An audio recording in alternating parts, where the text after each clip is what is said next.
Welcome to the Mount Rushmore of underground rock. On this episode, we're heading to the East Coast, Philadelphia to be exact, and it's here we find the hard rock trio Bang. They've spent time on the Billboard Hot 100 chart with Questions, a song from their self-titled LP Bang, released in 1971. We'll discuss that LP, their time recording it, and the process that led that LP to be considered an early representation of what would be referred to as early heavy metal or doom rock. And so much more than that. So what do you say? Why don't we jump right into it, man?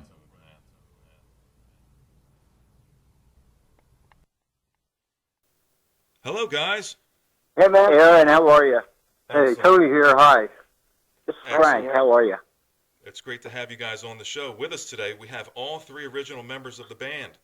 We have Frankie Glicken on guitar and harmonies, we have Frank Ferrara on vocals and bass, and Tony Diorio on drums. I'd like to start out by asking, how is it that you three ended up together? Who wants to answer? I guess I can answer. Me and Frankie were childhood friends from a young age. We kind of connected in our early teens and started playing music together. And long story short, a couple weeks after Woodstock, we put an ad in the paper and found Tony, who lived fairly close to where me and Frankie grew up. And that's how it started for me and for us. How did you find Tony? Tony, from what I understand, lived in another state close to you, Delaware. How did you find Tony? Mm-hmm. Well, we're just, we're like 10 minutes away. I lived on the Delaware state line, and Frank lived on the Pennsylvania state line, right next to each other. And I saw this ad in the paper that said looking for a drummer, and I had been playing drums for about a year, and I answered the ad, and I met these two guys. I was 10 years older than them. They were 17, and I was 27, and had 3 kids, but we just hit it off immediately together. I mean, there was no age thing. And initially we started doing Black Sabbath, and before we started writing our own material. Excellent. That was actually a question I was going to get to. Now, Tony, you are from Delaware. What was the music scene? What was the music scene like in the late '60s, early '70s in Delaware or the tri-state area, from your memory? Probably, if I told you the band that I was in called the Four Trends, we wore red blazers and ties, and then I'm sorry, Joe. and then it's true, and then I was the first one to get a Nehru jacket and beads. This was when the Love Generation was happening, and we started listening to the Doors and all that kind of business. And then I fell in love with Carmen Appice, the drummer for Vanilla Fudge. Sure. Frank, you need to cough off some. And I just loved his drumming, and I loved the music. And then when I met the Franks, they were already into the heavy stuff. So I just fell right in.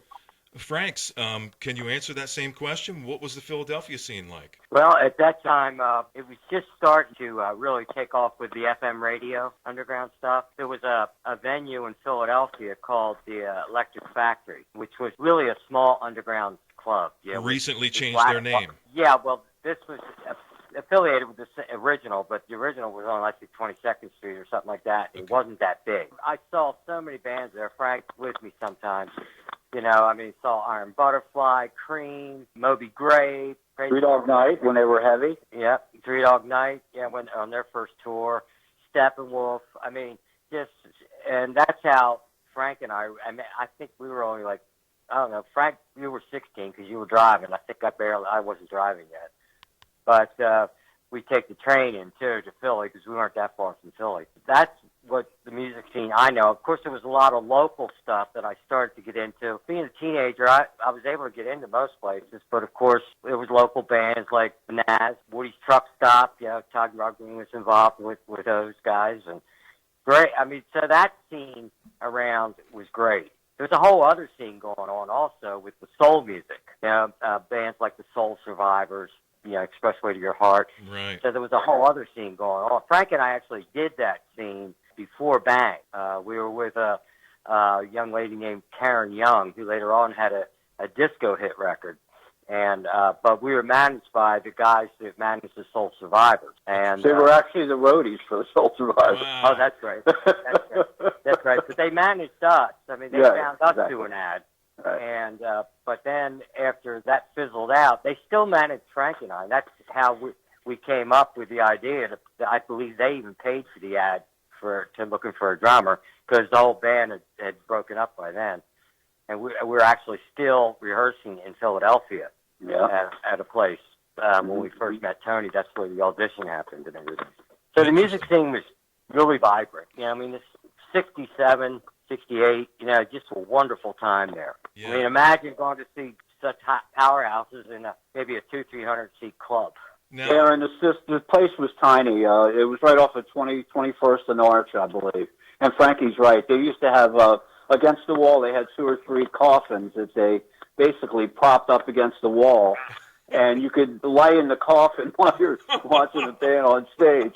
But you're upright. It wasn't, horizontal coffin. It was one that was propped up against the wall. And you could, just chill out and lean back a little bit, if you were tripping. That and just music. I mean, 60s, 70s, Aaron, everybody was original. There was very few bands that sounded exactly alike. And that was the coolest thing about that whole era in my mind, I think. Yeah. Just how eclectic it was, The golden age. Now, expanding on that, where do you remember some of the venues that you played before Bang? Was it those places that you spoke of? Tony, Frank? Well, Frank, that was you and me. That was before Bang, he said. Yeah, we played lounges, 19th hole. We were a cover band basically when we were, me and Frankie had started writing a little bit of original, but we stopped going to school at 16 because we were playing clubs in Philly with a group called Sand, who had that Karen Young as the lead singer. In fact, we ended up opening up for the Young Rascals at the Spectrum. Frank, what was that? 69 or something, or a little sooner? Was that before Woodstock or after? I guess it was after. No, that was way before Woodstock, right? Yeah, it was before Woodstock, yeah. So anyway, we were, just local clubs. Aaron, they're not even there anymore. They were just little places, little pocket clubs, the living room, 19th hole, a few places, in Center City and stuff. So we didn't do a whole lot of shows, but the biggest one we did was opening up for the Young Rascals at the Spectrum. That was pretty intense, actually. It was a lot of fun. So that's, we were able to, do some shows that were pretty special. Cool, very cool. The golden age, right? Yep. Now, jumping back into Bang, after your formation, you spent a considerable amount of time writing and rehearsing. What were you working on? Were you writing? Were you simply rehearsing to get tight, or did you have something in mind? Tone, you want that one? No, go ahead. Frankie get it. Frankie, yeah, Frankie, you're good. I haven't heard you in a while. Go for it. I just got done. You tired? Yeah. I'm 10 minutes past my nap. You know what, Aaron? I'll answer it. I got it, Frank. I got it. Go ahead. No, I'll tell you, there's a you hear this a lot about Black Sabbath and, us rehearsing Black Sabbath and everything, but that actually came a little bit later with us rehearsing. When we first got together, we were jamming on everything from, a lot of Who stuff. We really were into the Who, and the 3-piece power thing. Now, what was happening besides trying to just jam on other people's stuff, we were starting to write. But the big issue we had was we really wanted to be a larger band than just 3-piece. At one point, we had 3 lead singers, kind of like Three Dog Night, and there are other stories for another time because that would take too long. But anyway, basically, we couldn't get anybody to commit like we were committed. Missing rehearsals. At that time, we were still rehearsing in Philadelphia for our managers, and that's a money expense, and people not showing up is not a good idea. So it ended up just being eventually the 3 of us. And actually, Frank and I always fiddled around with stuff. We wrote our first song together when Frank? We were 12 or something like that. No, I think it was 13 or 14, but close. Yeah. I think one of the initial things we started writing was "Death of a Country," the song on the the self-titled album "Death of the Country." Yeah, we'll be talking about that soon. Yeah, actually, Tony, he had some lyrics, and he actually had the little riff for "Death of the Country" that opens with that he wrote on a little tiny keyboard that he had in his house, and so I copped that, and Frank copped it, and then I guess that's really when we really started writing, all the time. We still jammed a lot, but that year and a half before we went to Florida, it was, we rehearsed just about every night of the week. Was every night, yeah. Yeah, and it was always different ideas and different, riffs and stuff like that. We all had them. One of us would Tony would come in with some lyrics, or he'd ask me a question about a certain experience, and I'd tell him, and he'd write lyrics about it. So I guess that was the most fun I think we ever had, was just creating that bond. And the cool thing about it, Eric, was everybody separately did their part. I couldn't do what Frankie could add, and vice versa, and what Tony added. So it was just a combination where everybody filled the gap. So it was a true group concept. It wasn't one guy just telling everybody what to play, Absolutely. So, and we were learning together, and we were just really lucky that Tony was able to just write some great lyrics about just everyday shit that was going on, and so it was fun to do that, because and Frankie was starting to take jazz lessons, because he was still taking guitar lessons, and we would incorporate an augmented chord that he just had it as his lesson, and make it heavy, and it was just really a fruitful time as far as just being creative. It was a lot of fun. Mm-hmm. Well, but I know we're going to probably get into it later, but just the biggest disappointment in my mind was when we did sign with Capitol, that they shelved Death of the Country. To me, we really, really believed in that album, and we're into it for 2 years, and the fact that they signed us, and then decided not to release it, yeah, it pushed us into doing the self-titled Bang album. But in my mind, if it would have went in sequence, I think Death of the Country, if it was promoted, got us, our foot in the door, and the Bang album after that could have just kicked the door in, basically. Right, so, right, yeah. But they chose to, hold it back, and that's my biggest regret, because a lot of people have no clue that we even had an album before the self-titled album, or we had an album after the Mother album. A lot of people didn't even know about music, or third album. On and on and on. That's just the way it is. We spent 18 months in the basement practicing, and we played out three or four times in 18 months. The fifth time we played out was when we opened up for Rod Stewart. So, and that's when we went to Florida. So in fact, our first gig, we had a front man called CJ, and our first gig was at the mental institution in Philadelphia, where he was living. In Contra front man. Wherever. And the last time we saw CJ, we were rehearsing, and he's singing, then suddenly he stops and says, "I got to go, guys," and he left and ran up the stairs and left the rehearsal, and we never saw him again. And what happened to him? So you gotta love the city, Aaron. You gotta love the city. Well, he had a great voice. He could sing. So what happened was, our first trip when we went to Florida. Here the story is: there was this club in Pennsylvania, and we would go there and hang out and see the bands and stuff like that. What was the place called? The Anne Boleyn. So I'm there one night, and there's a band playing, and the bass player had been in the band Classic 5 or Classic 4, whatever. They had a hit called Spooky. So in the break, I went up and talked to him. I said, because this guy had a hit record, and he knew what was going on. I said, "Hey, what do you, how do you make it?" And he said, "Listen, there's a record distributor in Miami called Tone Distributors. They just had a hit record. It was a novelty record called The Window Washer Woman, but they were looking for bands."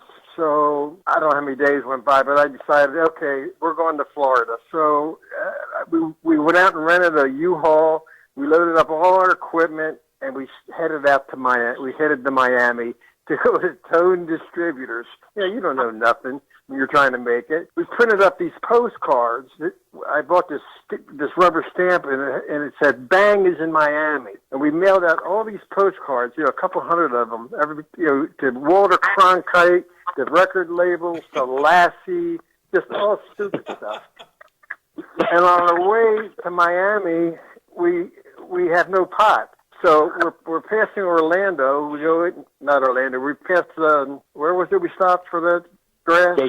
Daytona. Yeah, we stopped in Daytona. Are you going to tell the whole story? Are you going to tell the whole story? Are we in front of ourselves? Did we get too far for you, Aaron? No. I'll tell this story. I'll tell us how we got to. Then you guys can pick it up from there. Okay? Yeah, sounds good. I'll just get us. I'll get us to Orlando. Get it to the edge, Stone. Go for it. Yeah. Okay. So we go up on the boardwalk, and this is back then. We had long hair. We were freaks, and we see this other freak, and Frank buys some pot, and we have no rolling papers. So we need rolling papers. So there's this record store called Duck Soup, and we're going there to get some rolling papers, and I see this sign in the window, Battle of the Bands. So we go in to get some papers, and they asked the guy, "Hey, you're a band. We got our equipment. Where's this Battle of the Band?" And he looked at me, and he says, "That poster is old." And then he said, "But why don't you go to Orlando? Rod Stewart's playing there. Maybe you can play with him." Ha, ha, ha. We got the pot. We had a tent. We went back to our tent. We got high. We're sitting around, and we think, "Hey, we're going to Orlando to play with Rod Stewart." Boom. And we packed up the morning and drove to Orlando. And Frankie, you can take it from there. So here we go. We find a place where we know where the show is. And Aaron, Oldsmobile station wagon and a U-Haul. We pull right through the metal gates, right behind the auditorium, right? We're waiting to get arrested. Nobody is stopping us, right? We get out of the station wagon, go into the venue, and Shoko was setting up the PA and the stage, and nobody stopped us. So we kept going. Saw the door at the end of the building. Knocked on the door. This guy stuck his head out, and we just he looked at us like, "What the hell?" And we said, "We're Bang. We're from Philly. We're the best friggin' group in the world. We want to play tonight." And he looked at we were waiting to get arrested. It turns out he was the promoter, and he said, "Oh, you have your equipment?" We said, "It's right out in the U-Haul."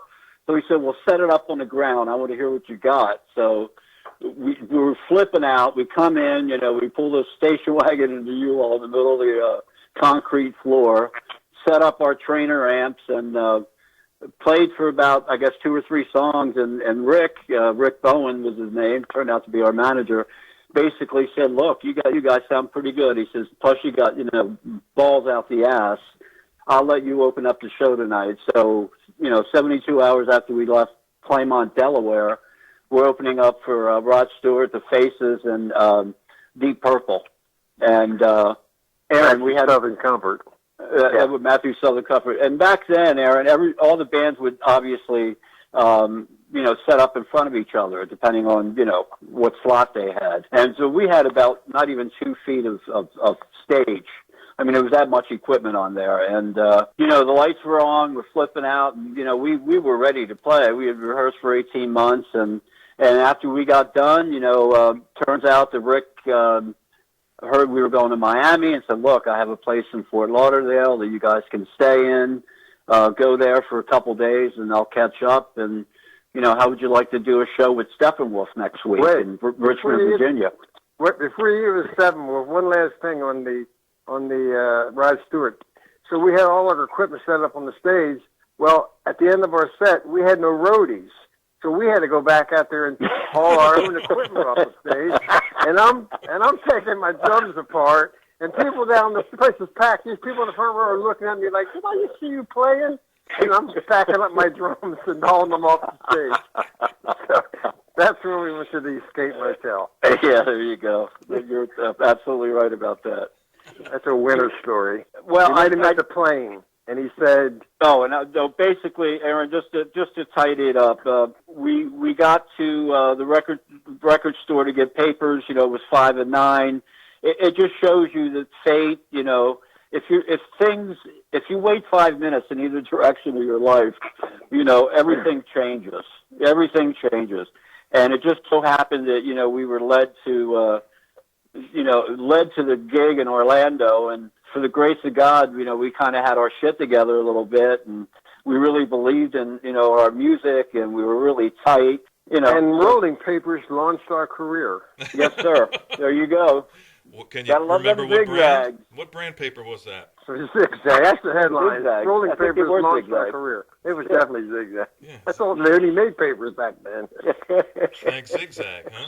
Basically, it happened really quick, Aaron. Death of the Country, we did ourselves at Criteria, and shopped that to record company. And this happened maybe 3 months after we opened up for Rod Stewart. Rick took it from the studio. He became our manager. And Death of the Country was so tight, we did the entire thing in 24 hours, Well, you left some of it out between. Go ahead, Frankie. Between Go ahead. Orlando and recording Death of the Country. Like Tony said, Rick had a hotel in Fort Lauderdale, blocked from the beach. And he said, guys are sleeping in campground, just go to the hotel. I'll be back there in a couple of days. So after that is when we really got to know Rick and hang with him. And, he would just come up and say, hey, you guys want to do a show with Steppenwolf in Richmond? He'd ask us about, do you want to do a show with Ike and Tina in Tampa? That kind of stuff. And of course we say, yeah, and he'd pay for everything, including the hotel, that he owns. That's where really we started to rehearse more and getting ready to do the Death of the Country album. So that's how we got to that segue where eventually Rick said, we're going to do a record. And he said, the best studio in the area right now is Criteria in Miami. He said, all the big bands play there, or recorded there. The Allman Brothers, Eric Clapton, did Layla there. God, so many bands. Who else, Frank? You remember? Oh, Stephen Stills. Did you say the Allman Brothers already? Yeah. Yeah. Just everybody, and obviously after that, that's where the Bee Gees did the whole disco thing. We had engineers that went on to produce, the Bee Gees. Florida was very influential. And the funny thing is, we went to Florida to go see Tone Distributors, and it turns out the guy that had Tone Distributors ended up signing KC and the Sunshine Band. So he had that whole disco thing going, a little bit later. I don't even know why I said that, but I thought I'd throw it in. I did not know that. Yep, that's true, Tom. That's true. Let me write that down. But yeah, anyway, so we did the demo. It was between Capitol and Atlantic. We had to go to Capitol because of the Beatles. We love the Beatles. In hindsight, we should have went with Atlantic. They were more of a rock label. Next thing you know, Aaron, we got the word that they didn't want to release Death of the Country, that we needed an album, and Frank, we had 2 weeks to write it. Frank, you skipped the whole thing there. Okay. Rick approached Capitol with the Death of the Country album, and they refused it. Right. So they brought in a producer, Michael Sunday. So Michael Sunday came in and he came to a practice and he listened to us playing, listened to the album, and he didn't like, he said, look, I'll be back in 2 weeks. Write me an album. So he got back in 2 weeks and we had written the Bang album. Right. But also, Tony, if you remember, he wanted us to sound like, he said, I want you to sound like your Led Zeppelin, Grand Funk, and Black Sabbath, all as one band. Interesting. We did. Okay, that's interesting. Because what do you call it? Grand Funk is leaving Capitol, and we need to replace them. Wow. And we want you guys to replace them. So that's how that whole thing started. So we said, God, that's easy. I love all of those bands. We can do something like that. And basically for 2 weeks, Frank and I would write. Tony was in a room writing lyrics, and then Frank and I were coming up with licks and riffs and fun every minute of the day. Then Tony would come over to the room and we'd play them, and then we listened to the words he had, and we fit them together, and it was all written and done in 2 weeks for Michael Sunday to come back. At the hotel. At the hotel where we were staying, the Escape Hotel. It took a day to get a guitar sound that we were happy with. So, So written in a that was hotel and then the biggest recorded. thing. We went back to Criteria where we did Death of a Country. We were one of the first bands to record in Studio C. Studio C was just completed. It was a wild studio. All the walls were carpeted with this reddish color and shag or something. It was, it was definitely wild. I remember the studio so well because Stephen Stills was recording at the same time. Yeah. And we walked in, there must have been, 50 guitars lined up. At least, you're right, Frankie. Cases with a big chain link, I remember that. Yeah. We were like, holy crap, I got 2 guitars, But one thing really quick I think is a cool memory from Death of the Country before we continue with the Bang album is that when we were recording this Death of the Country album, Ron and Howie Albert were producing and engineering it. They're really famous producers. They did a lot with the clap and stuff like that, mainly as engineers. But on this one by window, there's a piano part that Howie actually played, right, Frank? It was Howie played. He said it needs a piano with the chords in there, and so we were working that out, and it sounded great. He said, by the way, the piano at the end of Layla was recorded on this piano. Yeah. Holy shit. We really made it now. Yeah. I'm glad you said that. I thought of that, Frank. The Layla was done on that same piano. Yeah. But anyway, we're in Studio C now with Michael Sunday getting ready to record this album. And one of the first things we worked on was guitar sound. And now I'm new with, I had my Fender Duosonic with humbuckings on it, which, it's just a 3/4 length neck and stuff like that. It really didn't sound that good. And we went from renting a 200-watt Marshall for Death of the Country to really I wanted a 100-watt. And so Rick went out and bought me a 100-watt Marshall stack, and I don't know if you ever played on one, if you're a guitar player or know anybody, but that's a powerful amp. And, just to learn how to play it with your right hand muting strings and not having it feed back every time you hit a note is something that I had to learn quickly. But they couldn't get the sound they wanted. And it sounded like shit to me too, even though I was only 18 years old. It was like, so they started moving the amp bottom around, different parts of the studio, different mics, different. Then they opened the door of the studio and set it outside the bottom and mic'd it out there. Then they put it in the bathroom and tried to get that, the natural sound in there. Eventually, we ended up just back in the studio. And Michael Sunday actually had my guitar rewired. The humbucking's rewired by the guy that rewired Eric Clapton's guitars. So then it started to fall in. But that was, a day or two of just nothing but me hitting notes.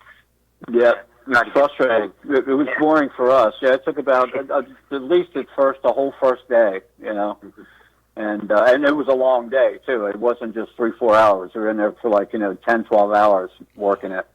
Wow. It was, Michael Sunday, Aaron, produced Blue Cheer, just to give you a little insight as where he came from. And they supposedly were the loudest band of all time that, had to record 2 miles out in the ocean at the end of a pier. That was their legacy. That was their little story. But anyway, it took a while. But you know what? Michael was a producer. He knew what he wanted. He had a sound in his head, and he did whatever it took to make it happen. So, Frankie's guitar, his sound, it's fat. That's what a fucking guitar should sound like, It's So that was really the beginning of our sound, Yeah, we got pushed. We got pushed. Our sound got lighter. The next producer we got, the sound got lighter and more commercial. Capitol actually asked us to write a song like "I Am Woman" by Helen Reddy. Can you imagine that? I am. Yeah, we'll just roll that out. No problem. Well, see, the second album, the Mother Battle the King album, was still primarily heavy. Yes. And my favorite songs on that album, like Keep On and Idealist Realist and Humble, they were all rehearsed at the Sportatorium in Miami, which is where all the big shows were. We played there a few times, and but because that was Rick Bowen's venue, to have all these major bands come in, that we actually got to rehearse there. So rehearsing like that, with the full-blown Marshalls and SVTs and Tony's double kit and just blasting as loud as we can, that we really actually got. The first album might sound a little heavier, but that's when we really got really heavy. Right. Yeah. Right. Rehearsing in a 17,000-seat auditorium is amazing. Wow. So, but Aaron, we would send the roadies out, the day after a concert, and they come back with blow and hooch and money, and and put it in a box right in front of the stage, and we go through it, because people lose a lot of shit when they're loaded. You know what I'm saying? So it was, Frankie's right, man. Rehearsing in an auditorium, talk about an attitude, and it was big. It was, you felt like King Kong. You weren't stuck in a little room somewhere. You could really, because writing is all about, the atmosphere it's created in. You're in a little room, with an acoustic. It's going to sound a little bit different, but when your balls out in open space, it takes on a whole nother spirit. Absolutely. So it's pretty cool. A quick side note for Tony. I'm a drummer myself. What kit were you playing when you recorded the self-titled album? Was it the same as Death of a Country? Yeah. Yeah. Your Slingerlands. Slingerland. Were you using a Slingerland? Yeah, I snare? already had my double bass drums by then, I think. What kind of snare? Was it a Slingerland snare? Yeah, it was a Slingerland. Yeah. Was it Just old runner. Was it maple, Yeah. chrome over brass? What kind of snare was it? Chrome. I had chrome. Everything was chrome. I wanted to play drums because it was just cool. I was never a musician. I started playing guitar. I tried that. I tried piano. I looked at drums and said, hey, man, I can play drums. So I played drums, and back then, there weren't that many different brands, and they looked great. That's why I bought them. Hey, I'll give me the whole chrome thing with all the cymbals, so that I could play with my shirt off and just look outstanding. Tony, That was my time. Tony, those Slingerland drums, were they concert toms? Did they have no bottom head? Yeah, on the bottom it's off. I had, and the bass drums were, one or two sizes bigger than normal. Right. So they were just big. Okay, so concert series of toms. Okay. Yeah, and that snare, was that a standard 14 by 7 is a standard chrome size? Don't make me a liar. I don't know, it was probably about 6 inches deep. well, like Tony said, he wanted to be a drummer. The technical stuff of the drums is what it looked like. Right. And what, All right, I understand. Super shiny. And how they sounded. but once we got in the studio with the guys, the engineers really helping tune the drums for us and stuff like that, they were kick ass. I'll tell you, when we played Jacksonville, we opened for Ted Nugent, and actually one of the few shows that we actually blew Nugent off the stage. But again, that was Florida was our, where we sold a lot of records and stuff. But I'll never forget that during the sound check, I was out by the console and listening to Tony's, drum check, and I'd never heard toms like that. They sounded like freaking cannons. It was, boom, and the whole room would vibrate. A big 17,000 seat auditorium. Yeah, wow. It was, they're cool drums. The producer or the engineer taped his wallet to my snare drum. Okay, so it was dead as dead can be. Okay. And to give it that flat, big sound, yeah. Okay. Aaron, the thing about recording back then was especially Death of a Country album, Ron and Howie, we wanted them to just do all the studio tricks that, they knew. If it was, slowing down and speeding up or going through a time warp, we said just do everything, that comes to your brain, and to, be able to record. Back then you had to create sounds and, and certain things. Now you find loops. I mean, it was a whole different animal. You had to like create whatever you were doing, and their engineering and stuff. If you listen to Death of a Country, especially Future Song, the last song there, they do some board stuff that just blows your mind, and it was a lot of fun, man. That's when it was good, and we had some good people, good professionals, and really proud of that album. It's a shame it never really got a little more pub, but that's it. Yeah. So seems we've reached a decent point here as far as the Bang album's concerned. So, knowing that was your actual first released album, how was that album received? I'll tell you what. Frankie, why don't you take this? I think it was received. It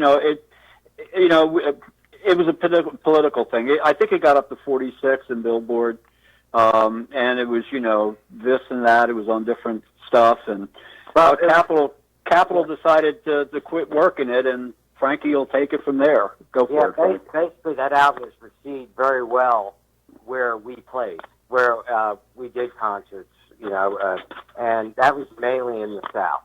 Yeah. That's where Rick Bowen, he was East Coast Concerts, was his company. Later on became affiliated and part of Concerts West, which was the largest at that time. And they were like the Live Nation of the day back then. Right. And anyway, so we were playing all these shows and opening for all these major acts. The Carolinas, Alabama, Georgia, Atlanta, some in Dallas, Charlotte. Just these markets, and really, really big in Florida. When the Bang album was released, immediately before we even had our copies of the album, I had to buy it. The only thing we heard was when we did they played it for us in the studio, the final mix. After that, the next time we heard it was actually on the radio. Driving somewhere, we started to hear our songs, and it was like, holy, we knew it was released, but we didn't know we could get it. I got a copy. Frank went up to this record store where we used to hang once in a while, and what was it called, Sid's or something, Frank? Yep, Sid's. Yeah, and walked in and they had it. They had the whole front of the store was the album everywhere. Frank said, "That's my album. Can I have one?" They sold it to you. It cost me $8. I thought it was $3, Frank. Come on. So inflation, whatever it was, I didn't have to pay anything. You knew who we were. But yeah, Frankie's right, man. Going by the store, the display was up, and next thing I had to get it. We hadn't even heard it yet, so another crazy thing. But anyway, so to answer your question, how was it received? Those states and cities where we played before the Bang album, then the Bang album was released, and we went back. The album was selling like crazy in those particular states that we worked. It never really broke out of that. Frankie, I'm sorry, but in a lot of places we played, it wasn't available. Right. That was Frank. That was more the Mother album. Yeah. Okay. Well, the first album was pretty much available everywhere. So. No. Okay. So I can, but and it was really funny. A quick note on that album. When we were finishing that with Michael Sonia, and this just goes to show that sometimes the band knows better than the producer what people like. We needed one more song on that album, and we had questions, and we started playing it for Michael, and he goes, that's enough. Yeah, I don't really care if that song got something else. And we kept saying, Michael, you got to put this on the album. This has got that. It's a shuffle basically, but back then when you played that kind of a beat in a concert, everybody yelled boogie. But, and that beat, everybody would get up, and so we wrote that song with that beat in mind, and And we told Michael, no, this has got to go on the album. This is what people that we play live for really like. And so he put it on, and the funniest thing, the first song we heard on the radio was Questions. You know, so again, you just don't know. Producers sometimes just really don't know. They think they do, but we actually knew better because we were playing this stuff live. Yeah. But after that was well received in a lot of those southern markets. We never really got to play in a lot of other markets except for that southern tier of the states, and it just we weren't booking those places yet because of Rick just having that power there. So anyway, it ended up that by the time we got to go around the rest of the country to start doing stuff, the Bang Mother album was already released. So the first album was really well accepted in that market, but it never really broke out of there too much. Your last LP with Capitol was entitled Music. At this time, the lineup changed. Bruce Gary took up drumming duties, correct? Yes. Well, so you can actually start with that. That actually lineup changed during the Mother to Battle of the King album. Yeah, Frankie, real quick. Aaron, back then you did 2 albums a year. So, we went from Death of the Country to the Bang album to the Mother album. We're talking 7-8 months, man. I mean, shit happened quick back then. Now people do an album, once every 5 years, Back then you were obligated to do 2 albums a year. So the time we're talking about, is less than a year for that whole situation to happen, even to get to the music, album. So just to put the time element in there, because this stuff happened back to back to back to back to back. Okay. Go ahead, Frankie. I'm sorry. Yeah, the lineup change actually happened during the Mother Battle of the King album, and then also Michael Sunday, our producer from the Bang album, left Capitol, went over to Epic. He wanted to take us with him, but we wanted to stay with Capitol because again, the Beatles and all that kind of stuff. And they gave us a new producer, Jeff Sheen. It was a great guy. I mean, and Jeff knew what he was doing. He wasn't quite as involved as Michael Sunday was with the writing and the sounds, and a lot of the sounds he was, but he wasn't into developing the band's sound or songs like Michael was. But by then, we're already starting to write better songs anyway. But Terry, you might want to tell him your experience, because when we went out to L.A. to Capitol, they were having Bang Day to celebrate the Bang album. But wait, before that, tell me we were in jail. Yeah, well, you can tell them that. But anyway, this is going to be your story, Tom. But anyway, while we were out there, Jeff Sheen, our new producer, wanted to us to go into a studio there called the Sound Factory, which has also had a lot of famous, great hit records come out of there. We had 2 songs that we wanted to do, which was Idealist, Realist, and Keep On. And so that was set up. But go ahead and take it, because this is where the actual lineup changed.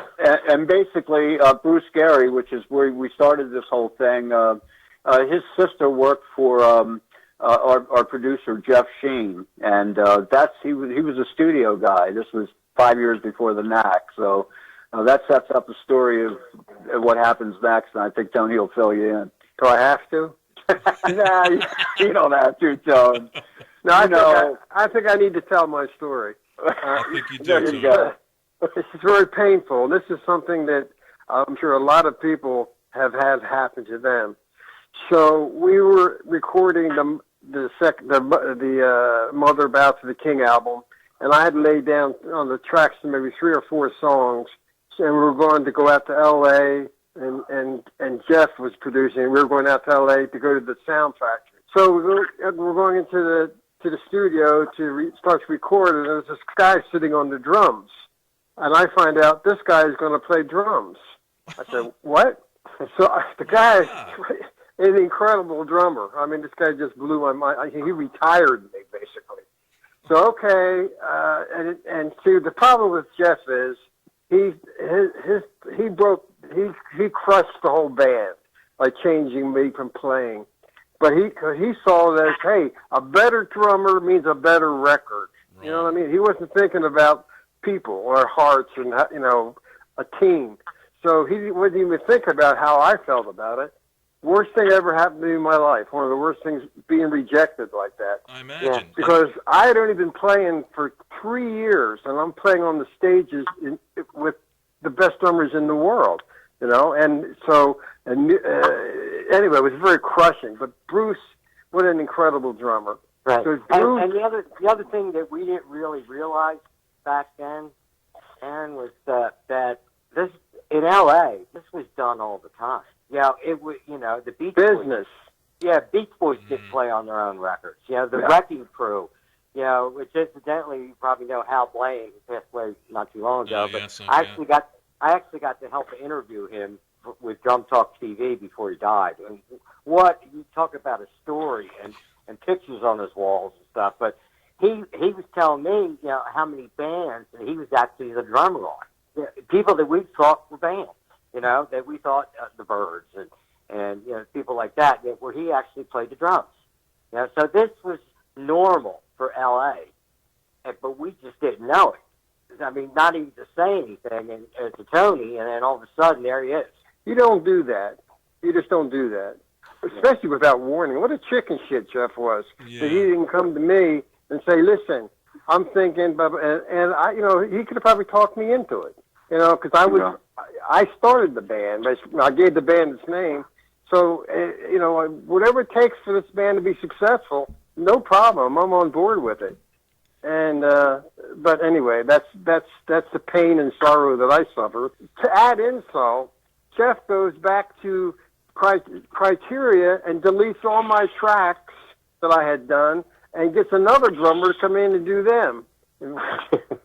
I have no love for Jeff. I mean, I know he was doing it as a business, but he's doing it as an asshole, basically. Yeah. Aaron, that's when you realize that it's not the music business anymore. It's the business of music. You're And, right. It's the all the formulaic little nature. dreams you build up in your head are not reality, And that's the hardest thing to accept, because you all of a sudden you get a break and you're right there. You're on the edge, and, all of a sudden, the political shit started happening. And, not only did Tony not know that, he wasn't playing drums. Me and Frankie were in the dark about, Tony leaving the group. And, I mean, it was just got sad real quick. Me and Frankie were surprised. Frank, I remember being surprised. As far as Bruce, I guess we had a little bit of heads up that he was playing because we rehearsed with him, right? Right. Right, we rehearsed with him at Emmett Road's studio out in Hollywood. I don't think we actually rehearsed until we all walked in and Bruce was sitting behind the drums. Right.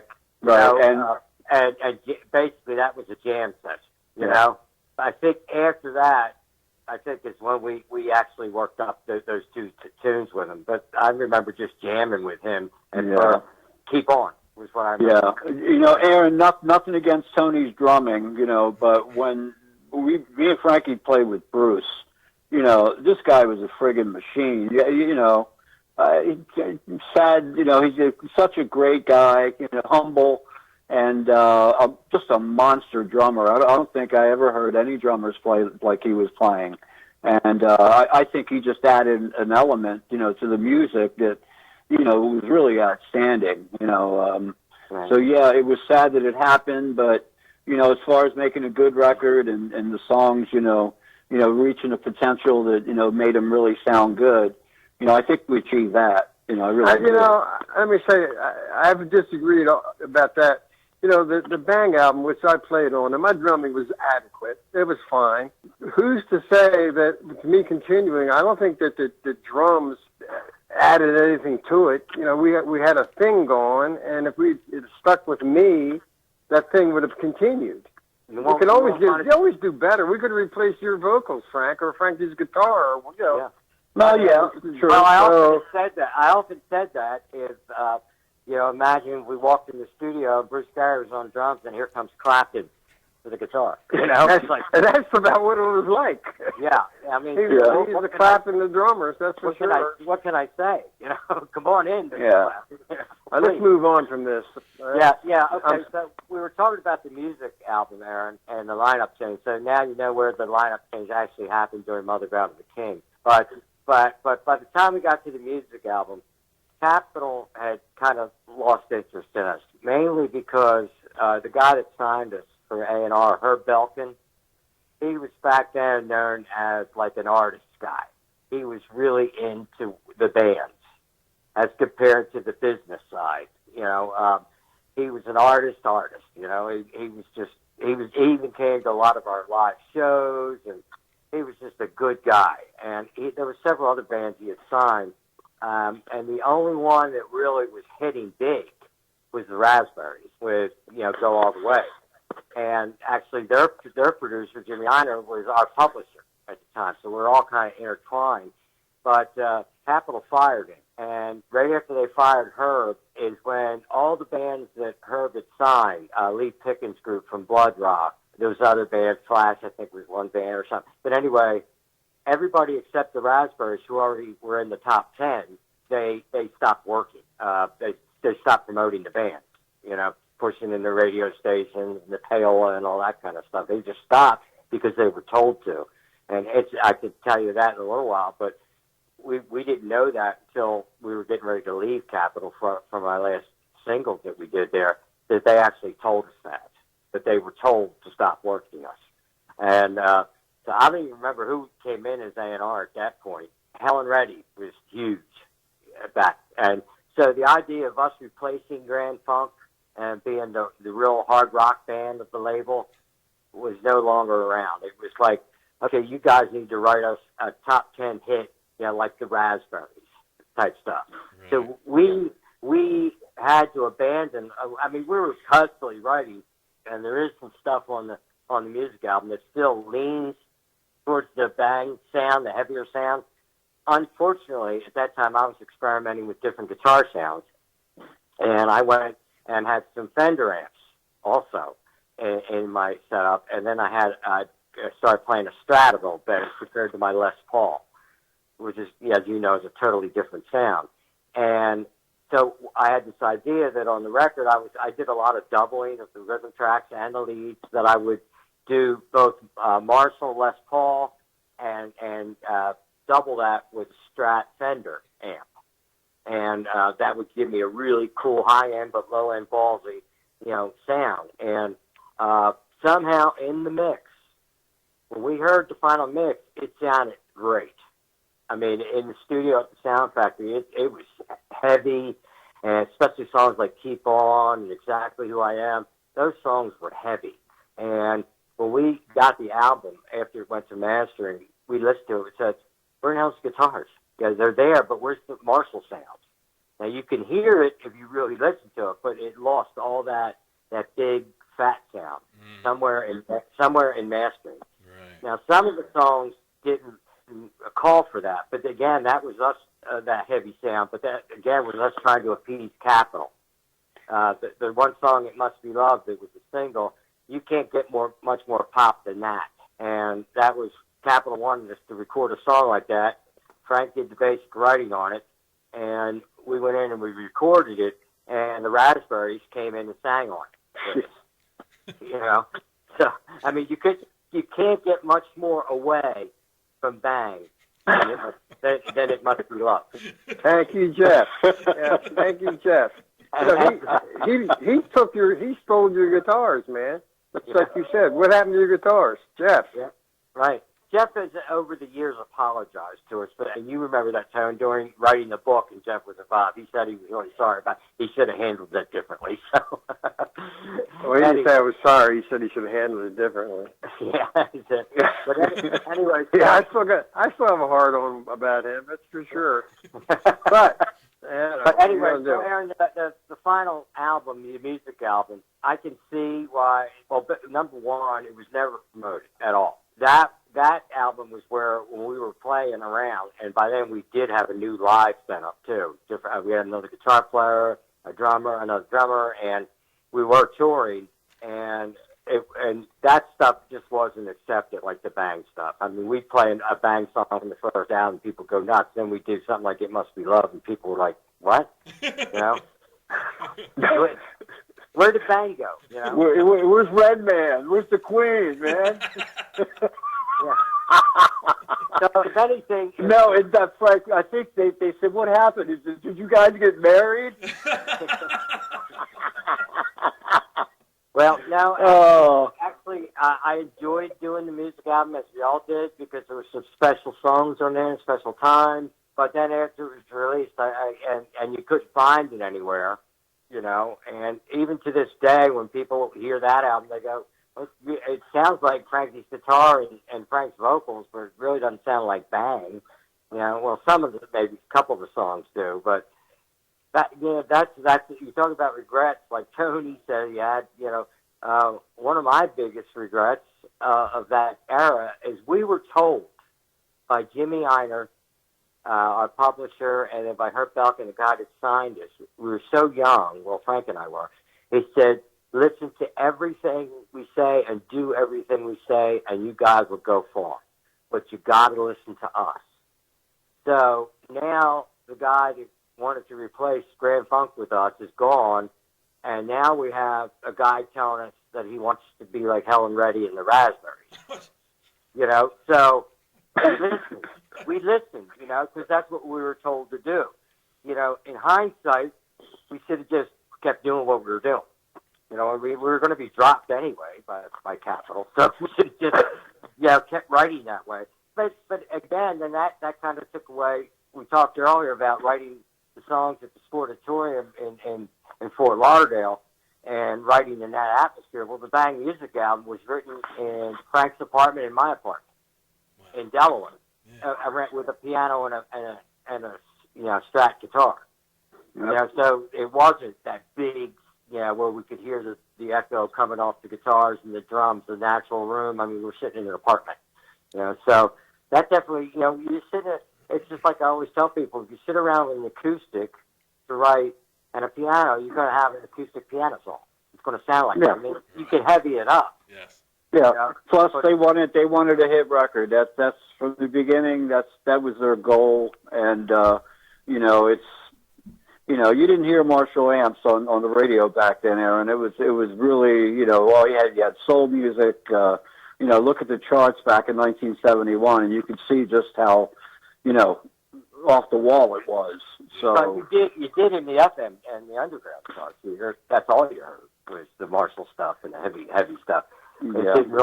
It didn't really start breaking into the mainstream until, you know. Yeah, but I think, Frankie, the point was, you know, as far as marketing and all that, I think Capitol, you know, had a looser attitude towards it than somebody like Atlantic might have been a little more savvy, you know, because they had. Guys, do you remember when we were playing Keep On for the president of Capitol? What was his name? That Indian guy. Bhaskar Menon. Bhaskar Menon. You know, Aaron. He was put in that position, recommended by George Harrison. He was in India. Yeah, he was in India, Maharaji. You know, meditating, all that kind of stuff. Right. And he barely spoke English. And we're getting this picture, which the picture is on our website and stuff of all of us. You know, Bhaskar and the head of EMI in England, Rick Bowe and Jimmy Einer and us. You know, we're all in this picture, and we're in his office at the Capitol Tower, and they play Keep On. This was before the third album, but anyway, what did exactly Bhaskar say? Very big music, very big music. Yeah, this guy had no clue. You know, George Harrison got him from India. You know, it's like, okay, he didn't have any sitar, so Bang make big music. Is what he said. Very big. We love you long time. We love you long time. Oh, but man. anyway, to wrap up the third album, so we were touring, and then all of a sudden we had to go back out. We went back out to L.A. to do our final. We had to do 3 sides that we had to do with Capitol to complete the contract, and we did Slow Down, Feels Nice, and then a song called Make Me Pretty, which is on the lighter side ballad. We were back into more of a commercial arrangement of the songs, brought back to the heavy sound of Bang. And when we got done recording that, this is the story I started to hit on earlier. A guy named Ken Daniels, which was one of the A&R guys at Capitol, we're in his office. Frank and I were playing Feels Nice and Slow Down, and Feels Nice was picked to be the single, our last single with them. And, after it got done, he goes, God, what a great song. That's a great song. But Questions was your hit record. He said, Questions was great. It was moving up the charts. And then we were told to simply stop working it because Herbie left the company. Herbie's gone. So Everybody got fired. yeah. So it was, here we're See what you started, Tony? Damn it. Here we're thinking. They got Tony. Here we're thinking, Aaron, that it's all our fault. We're not doing what they're telling us to do and all this kind of stuff. And then to have the final meeting there with actually Ken Daniels telling us it was your fault. I mean, it wasn't your fault. It was our fault. We stopped working, Do you think we were told to. Do you think it was the personnel change that? I find it odd that you had a full conceptual album in the can, ready to go, and they still didn't even attempt to try to market it for you. No, they told us it was ahead of its time. Yeah, concept albums for debut bands are not a good idea. Which is crazy. Which is really crazy because I put Death of the Country kind of in the genre of Dark Side of the Moon. Yeah, that type of music. And now here they pushed and promoted that, one of the best-selling albums of all time, but Death of the Country was, you don't want to release the band's first album as a concept album. It never made sense to me, with the exception that they wanted to replace Grand Funk and they wanted us to sound like Grand Funk, Black Sabbath, and Led Zeppelin. Okay, and Grand Funk weren't Let me just conceptual on albums. the Death of a Country album. One funny thing. At the end of the song, there's the explosion of the hydrogen bomb, and we had the hydrogen bomb audio track, and we kept playing it. It just didn't sound right. We played it backwards, we played it forwards, fast and slow. We ended up playing it backwards and slow. Is that not meaningful? No, not at all, Tony. The interview just got blown up with the atom bomb like that. I just thought that was interesting. Aaron, you better take control of this conversation, damn it. I'm gonna play that response in reverse. You're slacking on the job, dude. I'll play his response in reverse. How's that? That's good. All right, man. Well, that's basically right after that single was recorded and the third album had Bad Music album had been released. Our attorney was managing us at that point, and we just couldn't get any traction at all. Nobody really wanted us to book us. I mean, we had some shows for a while with another agency, DMA, I think it was, or something like that, out of Detroit, which that was a lot of fun working for them because that was a lot of that market. Frankie, we jumped ahead. What happened by this time, just to clear it up, Aaron, was we lost faith with our manager because the whole way the way the Sony situation was handled. Me and Frankie decided that we didn't want to be around that situation. A lot of trust was lost. When Tony got the shaft, so. Things were falling apart at the seams at that point, and contract was up, and you could finish it, Frank. Let Tony finish it. Oh, okay. So Rick is Concerts West. So we leave Rick. The band leaves Rick, and I become manager of the band. So I'm managing the band. I go out to California. I put together the third album this year, our last album, we recorded it, and suddenly we couldn't get a gig anywhere. We were being blackballed. They were being told, agents were being told by Concerts West and these good guys, if you book Bang, you're not going to get Led Zeppelin, or nobody would book us. That's when everything just went down the tubes. This was all out of our control. Everything with the band was out of our control. We controlled everything to a point. From that on, it just went. And actually, years later, Aaron, when we got back with Rick Bowen to do an album in early 2000s called The Maze, we hooked back up with Rick Bowen, and he actually denied that he ever did any of that stuff. He said, no, that wasn't. So who knows? You know, it's just weird. I know. I talked to the promoter who told me that. I know. I'm sorry. Somebody was telling him. Do you want to talk about the albums you subsequently did in the early and rather late '90s, and up to your release? You know, I think maybe we can just cap it off with that. You know, once everything fell apart, and you know, we got the final check from Capitol. We pretty much separated. Frankie moved to Texas. Tony lived in Dallas. I lived in Philly. We had just decided the stars lined up, and we decided to do a record actually in Frankie's basement. And Tony came up from Dallas, and we wrote 15 songs in 2 weeks. And so we did a record, RTZ, Return to Zero, and on an 8-track, right, Frank? Is that what it was? 4 and 8 tracks. 4 and 8. And so sorry, Aaron, but it was all drum machines. What? Yeah. This interview is over. Again, Tony wasn't playing, and we wanted to do an album, and rather than try to do it, I had a little shoebox studio, and we had to, and basically that album wasn't really meant to be a bang bang album. It was really kind of meant to be a publishing demo. Okay. To send out to different artists to maybe cover some songs, but we enjoyed it so much that we made it into a full album. Yeah, but the cool thing about that, Aaron, was the fact that 25 years have went by, and we had made magic together, and after all that time, we were able to get in the same headspace and come up with some really cool stuff. So it just when you make magic with somebody, whoever it might be, you can find it for a little bit, and if everybody can get on the same page, and it's fun to be able to touch those feelings that started 50 years ago.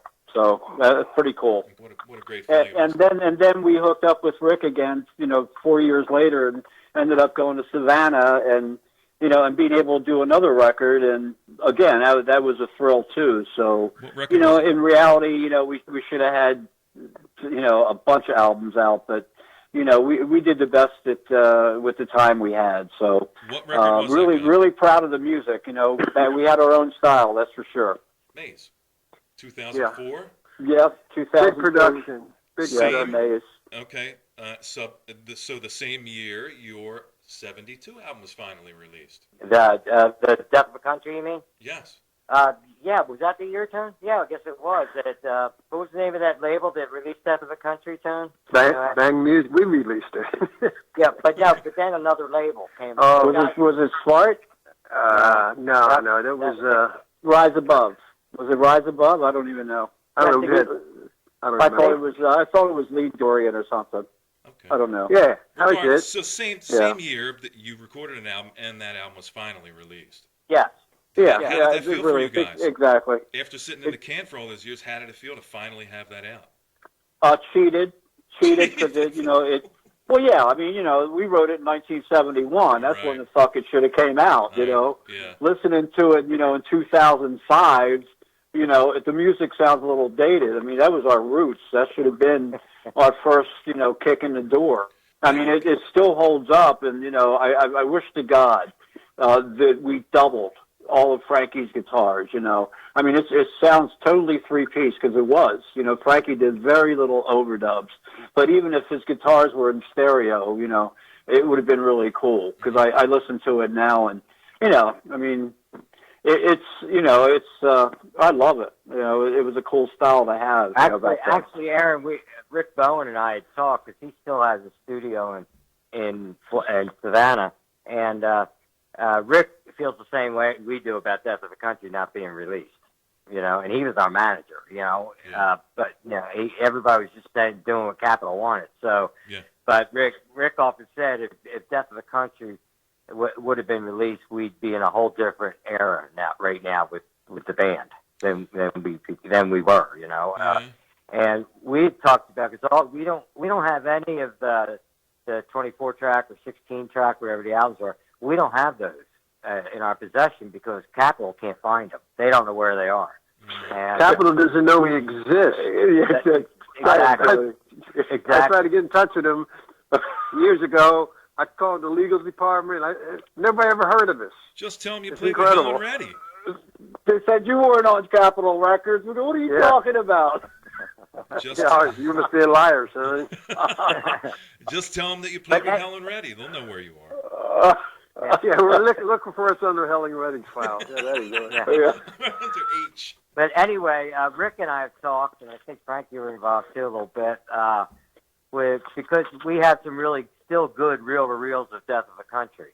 That's how the actual album was released, from a reel-to-reel mixed copy that we had from Criteria, and still in good shape. But we've talked to Rick about possibly taking that master or the mix down and putting it on his digital studio, and then adding parts to it. Things like, sound effects, different sound effects, keyboards, strings type stuff. But more importantly, taking my guitars and then recording them with my sound that I developed over the years. The real hard sound. Right. And putting that on it. Because the vocals are really good. There's not much needs to be do with them. You can't do much with the drums, but we could. Well, you can't replace the tracks that are already there. You have to add to them. So the only thing you could really add to is either vocals or guitar. Everything else, the foundation is there. So there has been talk about doing that. And More tambourine. Yeah. So that'd be that. Don't forget the cowbell. Come on. I was going to mention Without the cowbell. camera, I said the wrong thing. I really blew that, man. No. I thought it was I thought it was your term for cowbell with tambourine. Yeah. Wow. That brings us to today. That brings us to And right now. Tony, are you ever coming back to the band to drum again? No, I retired. I never played after I saw Bruce sitting on a stool. Yeah, well, How can I play? Yeah. He sat in with us twice. One time I was living in L.A. Frank and I were both living in L.A. and I had a little garage where I had my band, rehearsal stuff, and Tony was out in L.A. visiting, and we sat down and we did some Death of a Country stuff together then. And then one other time when our book was getting ready to be released, we played. Frank and I played a little show for the publisher, and Tony was there for the book release and all that. And Tony sat in the afternoon to play some of the songs, and of course Frank and I said, "Tony, get the hell off stage." Really. Oh, man. Yeah, really. Well, here's the thing.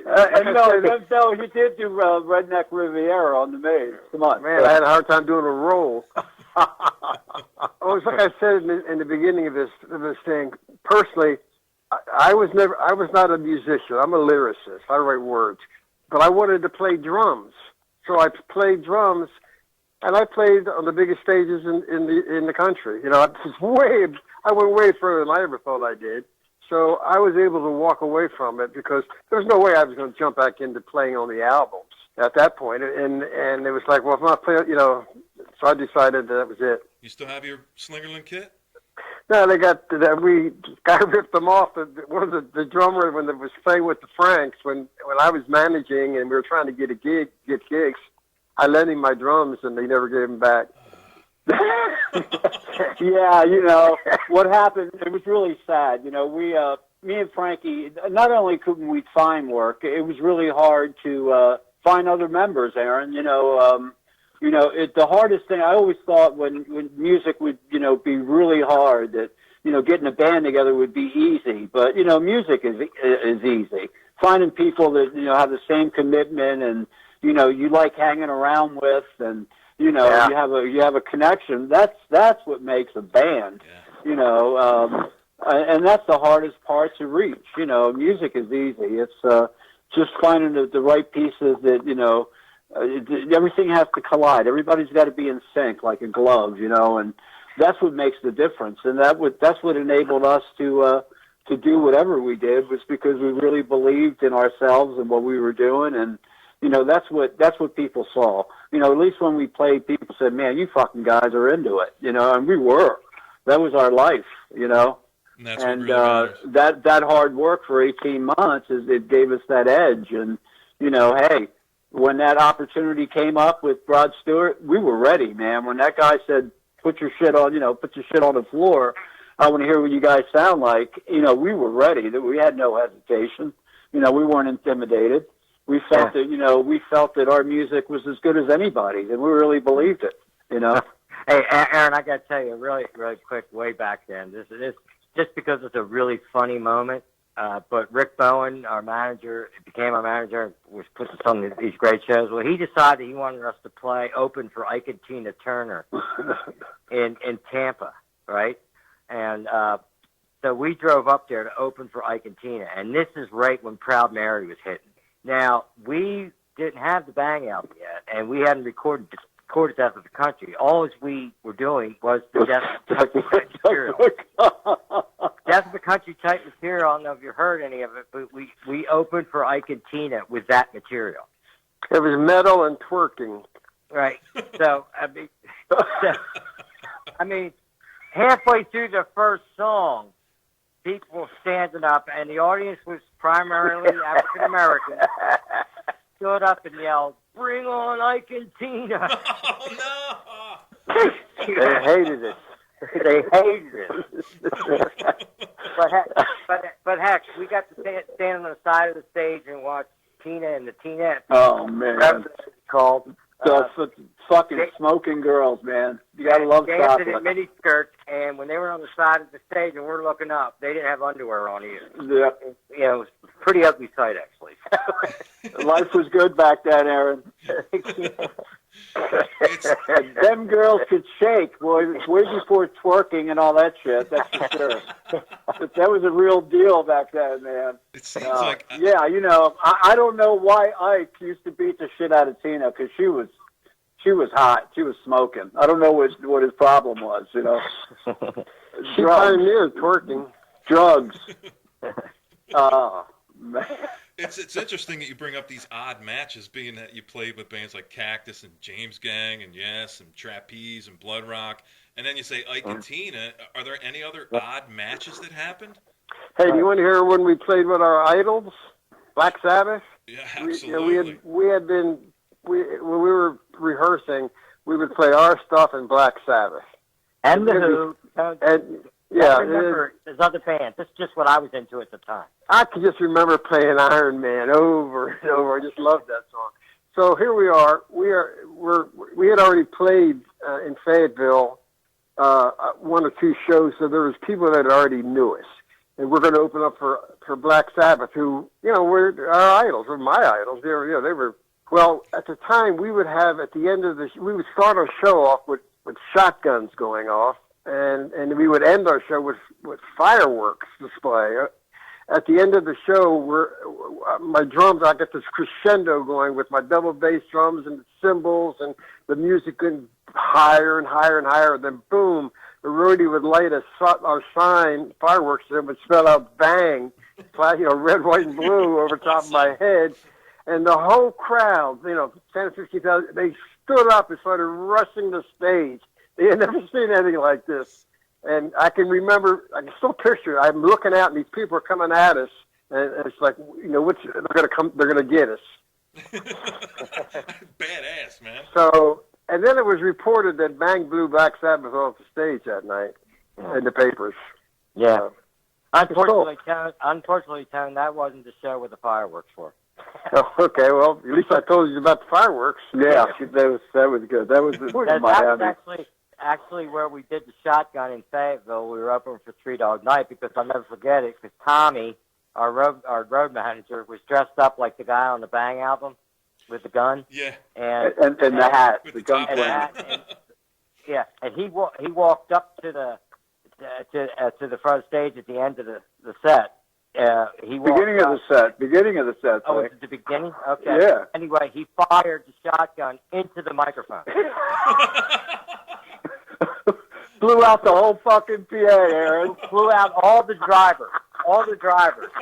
Everybody was so pissed off. Here, we're just opening the show. We got $3 night coming. Just blew out all the drivers.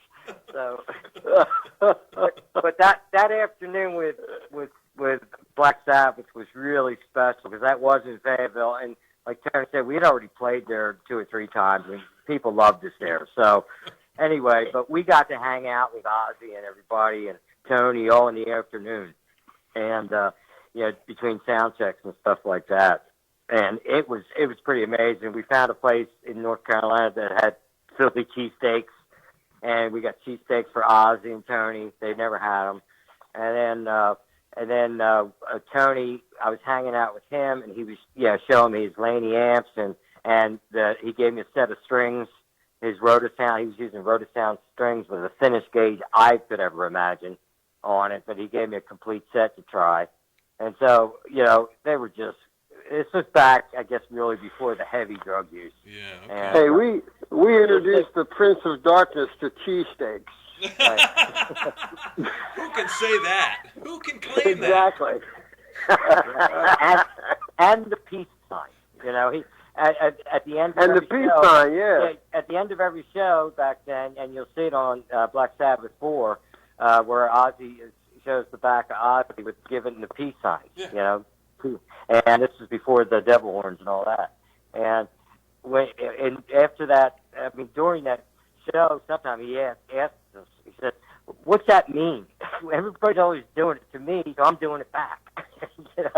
What does it mean? And we literally said, well, if Nixon, our president's doing it, it means victory. But otherwise, it means peace. It's the peace sign that we do, in America. And so, and then it was funny because then Core came out and it shows him doing the peace signs in front of the stage. But the only other thing I remember about that night is after we get done playing, and it was the Bang album stuff then, and the people just went nuts.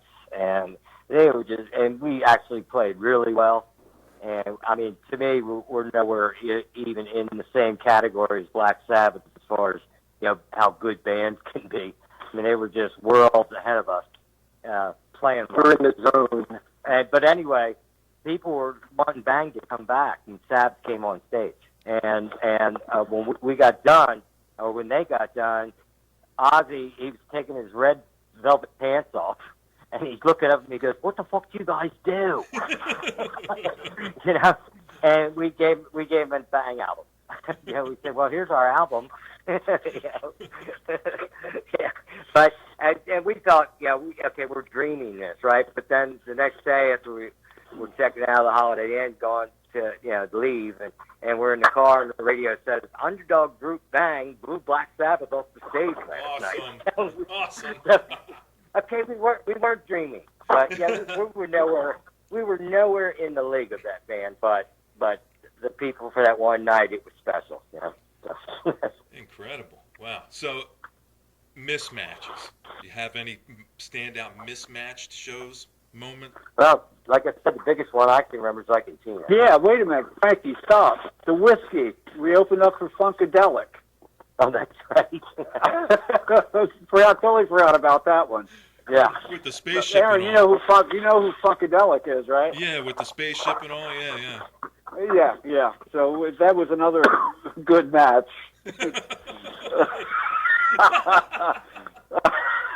Think about it. Are we talking shows? I got one. Yeah, he's talking shows that were like, like Argentina and Bang, or, Okay, so we played we played with Three Dog Night in Miami at the football stadium. Oh, yeah, that was Tampa. Yeah. Tampa. So they nobody was on the field. The people were in the stands on the left and the right. So we decided to make our entrance. We started way down at the end of the end zone and just walked up the middle of the field from the one end zone to the next end zone. People were going nuts because the show was about to start. Frankie had his guitar, I had my sticks, and Frank had his axe. And I can remember just walking up there and the people going nuts to start the show. And then when we're playing one of Strong Questions, and I'm playing. I look up, and everything is out of sync.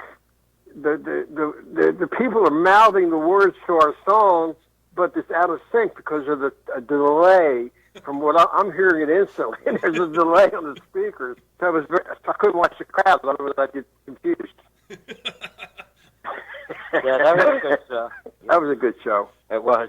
I was just thinking of another show, and now I can't remember it. Oh, boy, I'll think of it in a second. Oh, I know which one it was. We were in Dallas, and we were opening for Joe Cocker. And anyway, our records just started to take off there. Questions were starting to be played along, and actually in the afternoon we did a radio interview with the top FM station there and DJ at the time, and we were real excited. We were opening. Was that? Yeah, that's when we were opening for Joe Cocker. Not $3 night. We opened there later with $3 night. But anyway, so big six center place. And anyway, at that time I was wearing. Frank and I found some old clothes in the Escape Hotel, and one was a set of white satin tails and a top hat, and meanwhile it was covered with roaches and stuff. So we ended up getting them cleaned. We thought it was cool. So that night in Dallas, I walked out on stage. I remember I've got long blonde hair with the top hat and the tails, and the place erupted. Everybody stood on their feet, screaming. And like I'm there, like, God, our song's really doing good here, man. We're really big here, cool, you know. And then we started playing, and then the crowd started to die down. Some of them were leaving, you know. It's like, yeah, I mean, it was good crowd, but they weren't there to see what they thought was. And this was later on told to me by a groupie backstage that when I came on stage, everybody thought I was Leon Russell. Yeah, Leon Russell. Right. But you had your Mickey Mouse shirt under those tails, man. Mickey Mouse shirt. It was the good. A lot of shows, man. I don't know how long you want to go, but I won't tell you the story about back then, Aaron. You didn't have spandex, okay? You had like satin pants. That's what you wore, and that shit had no give to it. Okay, you stretch a little too far, you're going to bust a seam. And I remember we were playing in Buffalo somewhere, and I jumped off the stage. Also, that's when we had 6-inch platform shoes, that we bought in Atlanta at the Underground. And those things, talk about high heels. So anyway, I decided to jump off the stage, and I have these shoes on that make me look like I'm 6'4", and I'm barely 5'9", right? And anyway, I jumped off the stage, and the song ended, and I wanted to, be really cool. I wasn't going to set the bass down and, have somebody pull me up. I was going to run across the floor and jump back on stage. It was a 4-foot stage. And I took a running start, and I went and ran up on stage, and my friggin' 6-inch heel got caught on the edge of the stage, and I fell right on stage. My satin pants there, and they ripped from the crack of my fucking bony ass all the way past my nuts up to my navel, right? And the people are right up front looking at me, barely, they're looking down at me, and I have my bass over me. And Frankie decides to walk over, and he's looking at me like, "What the fuck are you doing?" And I lift my bass, and my dick's hanging out. The promoter had to come and give me his raincoat so I could wrap it around, my fucking waist to finish the set, And the crowd loved it. We were thinking about doing it every night, put it in the show, but, talk about a weird moment, man. I had to be cool. I was not going to, be a pussy and just put my guitar down and step on a chair, I was going to be Superman, but spandex would have been no problem. Satin, no such luck. That's kind of like the Bill Ward, the satin he was wearing on a Sabotage cover. Did you look like that? Kinda, yeah. That was like Rod Stewart satin pants. Everybody, '73 that glam, the glam started coming into how you dressed on stage a little bit, Right. So we had the sparkle and all that crap for a while, and rhinestones. But yeah, just that one instance. We had a lot of great shows, different places, and believe it or not, Aaron, we did maybe a total of 110 shows, and that was it. As fast as it started, it ended just as quick, But we packed a lot of stuff in there, and say what you will, I'm proud of all the music that we did, and it was it defined who we were, in a lot of ways as musicians, anyway. And to go on to be cult legends, all that crap, it just means that we wrote some really good music that people still appreciate, and and to me, there's a great quote that I live by. It's expectations is the root of all heartache. I think if you go into something for the simple pleasure of just doing it because you love it, if you don't expect anything from it, that means you're going to enjoy every moment that you do it. If you have an expectation to it, you're never going to quite hit it, and you're going to be a miserable motherfucker. So I think. I don't know. I got philosophical. You want to hear about? Want to hear about the snow globe, Frankie? Remember the snow globe? So Frank, is that? Let me ask you, Frank. So is that why you're so miserable? Hey man, you want to get Next personal? question. Exactly. Yeah, you better wrap this shit up, Yeah, man. well, your music has helped to inspire and define musicians, at least in my world, in my small world. When'd you hear Bang for the first time, Mr. Aaron? I heard Bang for the first time in the late '90s when the blogspot thing was happening. Okay. Kind of the old west of sharing at the time, and people shared full albums, and that's where I started to find a lot of rock. Right. The Bangs, the Poobahs, the Truth and Janies, those type of bands. So I'd say 22 years ago when I heard your self-titled album first. Oh, cool. Yeah, and I was even lucky enough, I have an original press in my record collection that I was able to score years ago too, so that's one of my personal grails. I really appreciate what you guys do, and I thank you for your time. Is there anything that you'd like to add? Do you have anything current going on that you'd like to talk about? Not current, but I was disappointed with the Bang self-titled. I thought it should have been a gateway album. It should have opened up so you could really appreciate the artwork. The lyrics should have been inside. Basically, it was it didn't have all you saw was the bang and the barrel in the front. You saw the guy, and if it opened up, you could see that whole artwork. Were there but never? The artwork in that Bang album was excellent. But there was never a gatefold. I could have swore I saw a gatefold on Google. Yeah, you did. You did in the reprints when we cut a deal with Smart Records out of somewhere over there. No, they did great. gateways for all of our albums. Okay. Yeah. I mean, they added pictures. They did such a good job. Okay. Really, really, really good stuff. And they made all the albums gateway, even the music album. Which the only one that opened up was the Bang Mother Bow to the King, which was heavy side, soft side. It's the world's first two-faced album, as Capitol promoted it, Two-faced. Two-faced, huh? But anyway, the two-faced album. As far as the future, you know what? Look at the Super Bowl halftime show. Music, I don't think there used to be some structure to it, Adam, Aaron, and, there's no structure to the music business anymore, and there's a record label in every corner, and the internet, we never made any money on our records, and the fact that, people are selling T-shirts and bootlegging albums, it's sad. It's sad that the business is so bad. And I mean, even Joe Walsh mentioned on Access TV that, bands have no hope.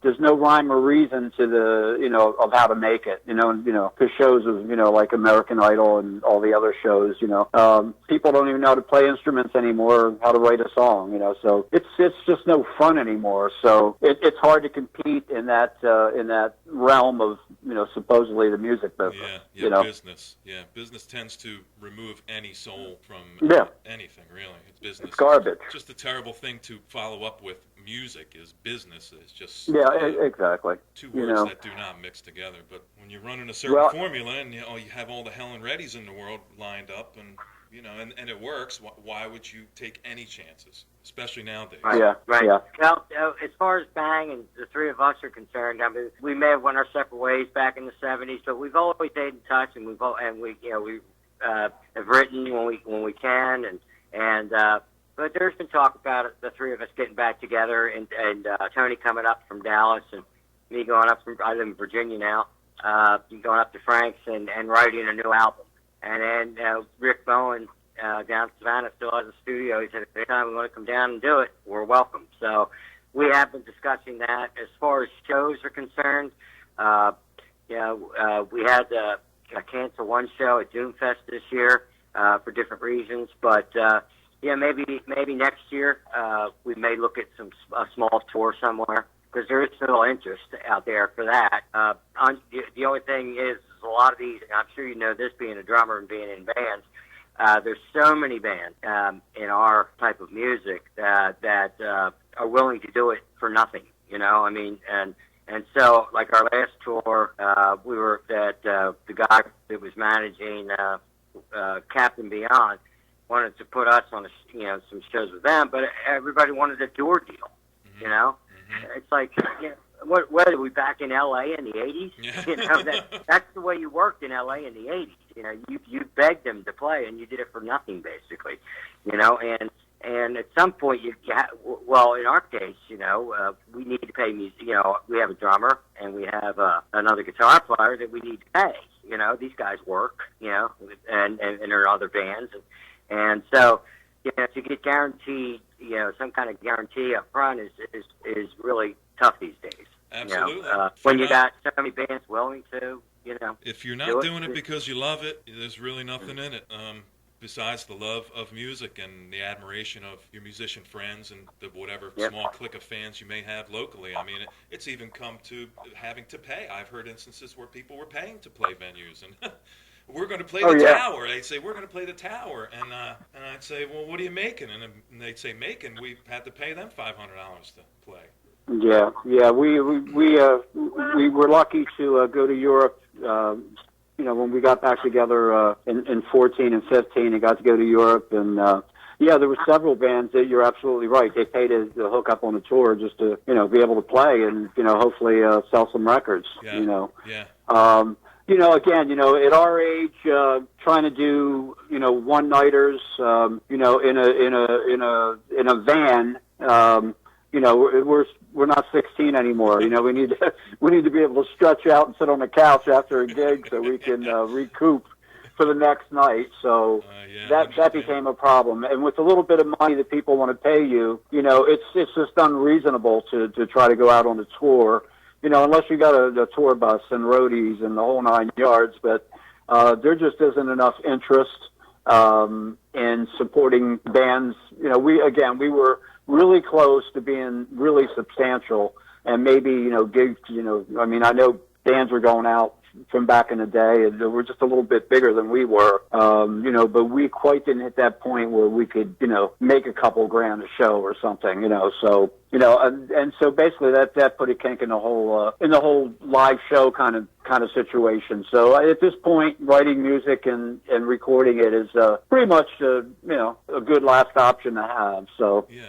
We'll see what the future brings. Absolutely. Before we end, would you like to tell us where we can find your music, where we can support you, where we can buy your gatefold albums and your vinyl and CDs and digital downloads and whatever it is you may have for sale? Did we lose Frankie too? I think we lost. Sorry, I was on mute. Somebody muted me. Bang music. I'm here. Man. Boy. Jeff. Aaron, did you fire Tony? Damn it! Is that what you did? I may have Yeah, he muted him. Tony'd me. Tony, Adam was asking about Bang Music. Yeah. Bangmusic.com. Bang Music, one word. Bangmusic.com for all your bang needs. Yeah. Aaron, the funny thing was the guy had bang.com because people have been looking at for us for years, and the guy says, "I like your music, man. I'll let you use bang.com for like $1. So we used it for like a year, and he decided to sell it for like 30 grand. We couldn't afford it, but every time people would look for the band, they would go to Bang, and they would get every friggin' porno site in the world. But we had to do Bang Music just to be able to.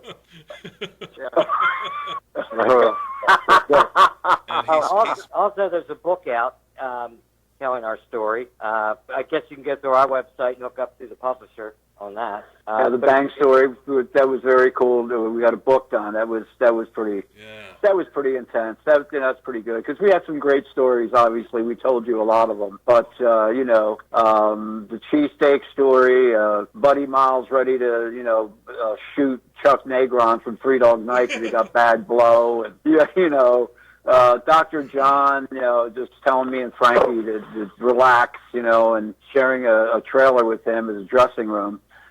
Just all kinds of neat stuff. We met so many, great people that, we did a soda pop festival in Indiana where it turned into a big fiasco to the point of, bands not showing up. And basically we went on stage, and after we got done, they actually set the stage on fire because, Sabbath and a few other bands never showed up.